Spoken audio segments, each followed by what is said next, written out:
Isang maaliwalas na umaga mga kababayan. Nananakbo na tayo ng 8 kilometro mula doon sa bahay.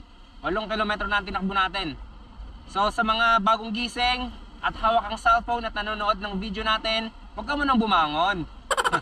Tapusin mo muna tong video natin para ang umaga mo, mag-i-start ang umaga mo with the good vibes.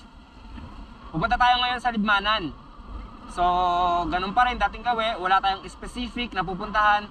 Kung ano madat na natin na magandang lugar doon, mga tourist spot doon tayo.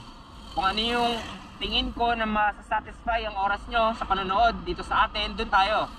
Okay? So sa bagong gising, dyan ka lang muna. Akong bahala sa'yo.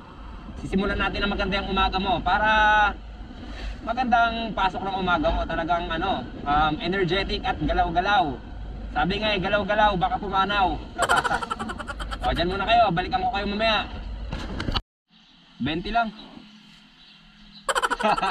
Hindi, joke lang. 300. Premium pre.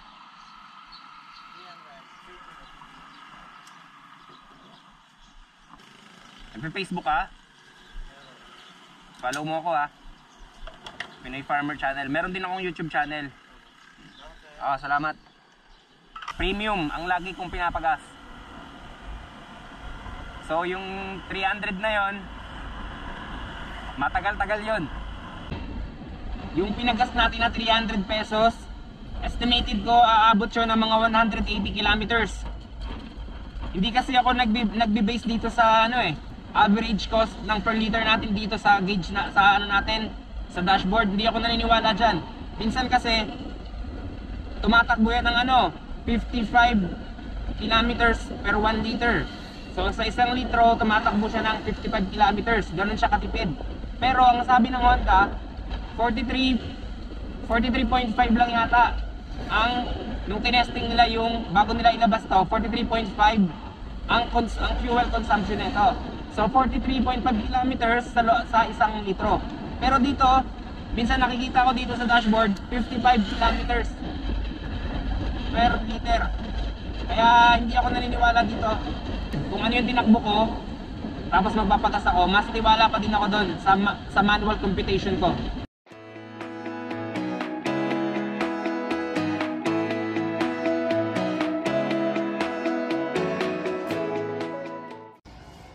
Pahinga man tayo saglit. Dito na tayo sa may Libmanan. So, ang target kong puntahan ngayon, yung Bingkal. Yung tinatawag nilang ano bang falls to? Encanto Falls. Panis, kimpi yan. Panis. Nakatago ang noo ngayon yan. Dapat pala tawag natin, What's up mga kanoo? What's up mga kanoo? Magaganda kalsada rito, lalo dun sa may part ng Pamplona. Malalapad yung kalsada. Malapad pa sa noo ko. Pero maganda ang kalsada, in fairness. Ayun Sa ngayon, ang performance ng Honda ADV, para sa akin, satisfied ako. Sa fuel consumption, maganda. Sa handling, maganda. Sa braking system, maganda. Okay lahat. So far, maganda. Pero obserbahan natin, kasi wala pa namang 1 buwan to, obserbahan natin habang tumatagal siya. So, balikan ko kayo ulit mamaya. Pahinga muna tayo dito. Sarap po. Dito na tayo sa may Barangay Bicol. Hahanapin natin yung Encanto Falls. Pero, hindi ko sure kung dito yun. Pwede po magtanong, saan po yung papuntang Encanto Falls? Nakalulo po ito, yung gate na lang ito. Diretso lang po. Salamat. Nakaka 76 kilometers na tayo mula sa bahay. Hindi naman masyadong malayo. Siguro, sanay lang ako sa biyahe. Pero once na tumungtong mga 300 kilometers yan, malayo na yan para sa akin. Pero pag mga 250 ganyan, 280 kilometers, malapit-lapit pa yan kasi nagde-deliver nga ako noon ng manok maabot ng mga 250 kilometers. Encanto Falls. Wait, update na lang mamaya.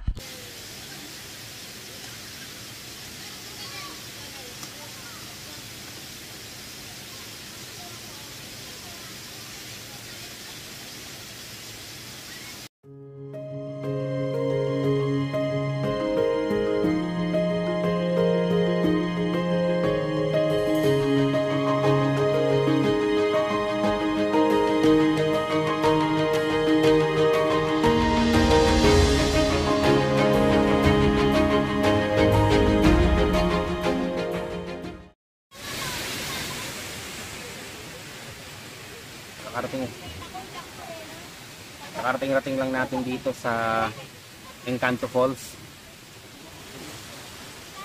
Maganda oh. Mamaya kuha na natin yun ng mga ibang video. So nasa Encanto Falls tayo. And then lumabas ako kanina ulit dahil naghahanap ako ng pwedeng maluto. Kaya wala din akong makita. Kailangan makita rin puro gulay na hindi mo pwedeng iiyaw. Wala din karne, wala ring isda. So no choice, ang binili ko na lang isang mineral water. Tapos dalawang mani. Tapos ang entrance is 50 pesos lang naman per head. Pero pag medyo bata-bata, mga 40 pesos lang. Buti lang may dala akong 3 saging. Galing to doon sa doon sa bahay. Nasa bakuran ni mama. So yun, mamaya subukan natin umakyat doon sa taas. Yan. Hindi naman tayo maliligo. Gusto ko lang makita tong Encanto Falls. Mamaya, siguro mga 30 minutes din tayo. Punta tayo dun sa tinatawag nilang dome. Sa may Bulalakaw yata. Ayun ang punta natin ulit. Pahinga lang, saglit. Mabali dyan!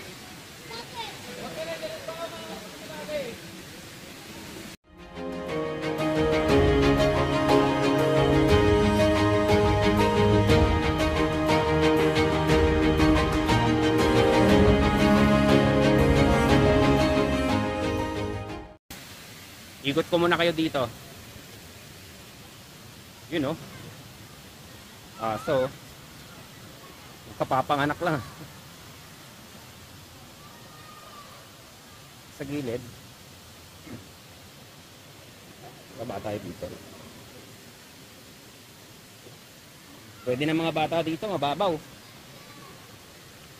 Mababaw at malinis.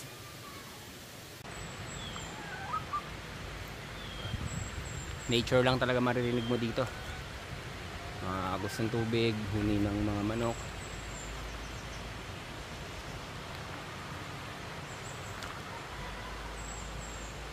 Sarap pakinggan, no? Mas masarap pakinggan kaysa sa tunog ng mga sasakyan at sa tunog ng bibig ng kapitbahay mo.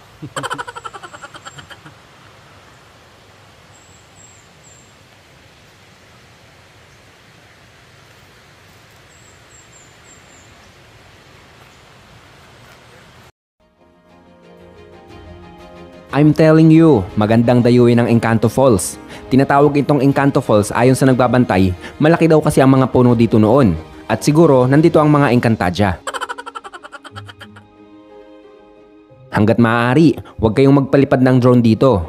Wala namang interruption sa signal. Wala ding masyadong hangin. Medyo weirdo lang. Sobrang nagloloko ang drone ko at ilang beses muntik malaglag sa tubig. Pero kung katulad ko kayong nasa maximum level ang pagiging risk taker, go lang.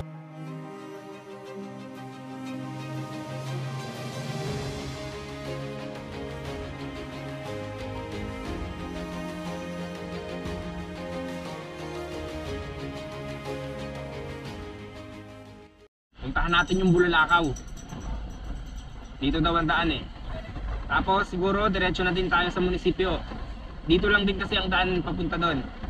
Pangalawang tulay daw. Daan muna tayo Sabong oh.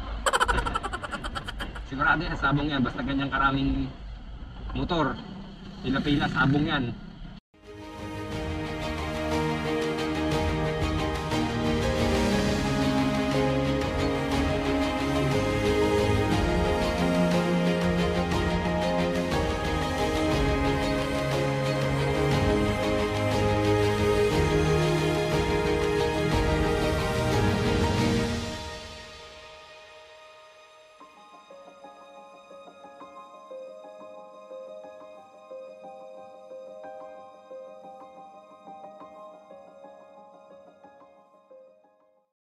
Grabe yung mga bato dito ah. Ito yung daanan papunta sa Bulalakaw na pupuntahan natin.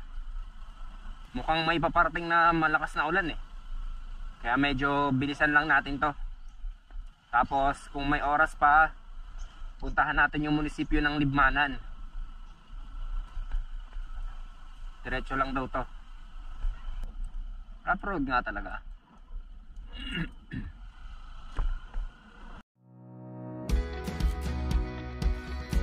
Ang Bulalakaw Hills ay matatagpuan sa Barangay Paldos, Libmanan, Camarines Sur. Ito ay donation ng isa nating kababayan at ginawang religious pilgrimage site ayon sa mabait na gwardiya na nakausap ko. Ang dome or itong mga bilog-bilog na nakikita nyo na parang observatory dome ay nagre-representa ng mga beads sa rosary na binubuo ng 59 beads sa pagkakaalam ko. Kaya patuloy pa din itong ginagawa hanggang makumpleto ang saktong bilang ng mga beads. Kaya lang sa ngayon, bawal itong lapitan. Binubuksan lang ito sa publiko tuwing mahal na araw. Maraming nadayo sa lugar na ito. Ang sabi pa ni Kuya na naabutan ko dito, ito ay magiging bukas anytime sa taong 2025. So, isang taon na lang ang antay natin. Wala namang bayad ang pagpunta dito. Magsa-sign in ka lang sa logbook ni Sir Guard at pwede ka na mag-picture, mag-videos or kahit magpalipad ng drone. Change outfit tayo. Naulan na.